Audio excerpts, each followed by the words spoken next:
Looks like the rioters will reach the executive residences soon. It didn't take long for that to escalate. Anyway, I'm here to tell you about the Succubus, a horror from page 45 of the Unconfirmed Contact Reports, and also some of the homebrew rules I use when adding them to my games.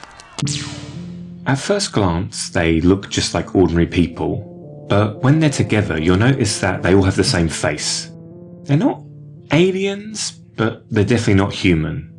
Fiona Geist, who created them, told me they're more like biomachines, left behind by something that seems to have a perspective on humanity, but not an interest in it. They're drawn to the same places your players are, anywhere there's disorder or intrigue, except when a succubus arrives, chaos follows shortly after.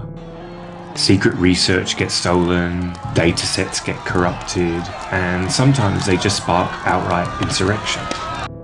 Their purpose? Unknown, even to themselves. Attempts to interrogate them rarely end well. Perhaps they act only on instinct to lay eggs, replicate, or form the mother from page 29.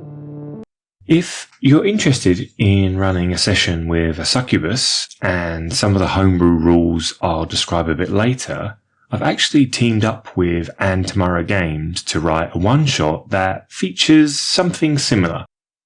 It's free if you back both of our projects during Mothership Month, links in the description. Okay, so your players confronted a succubus about not being human, and now it's turned dangerous.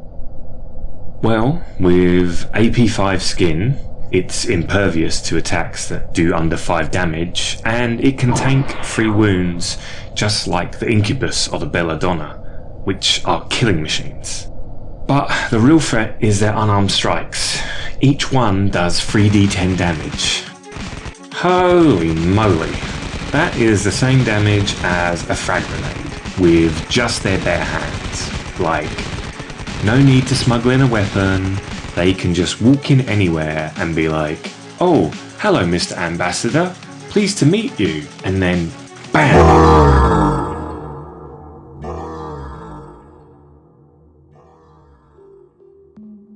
Some wardens incorporate the succubus into their game by introducing NPCs who have the same character arc. I like to take it a step further by having those same NPCs also resemble one of my players, because that player's a succubus too. If the player pulls on that thread and discovers that they're a succubus, I give them a choice.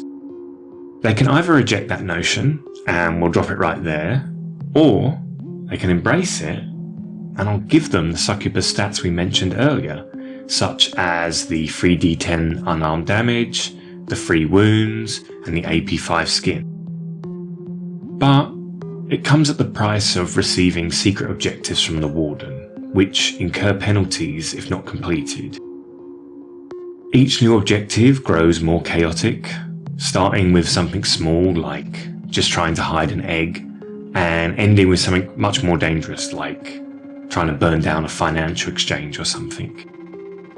It could even result in just being completely physically absorbed by the mother and them losing control of their character.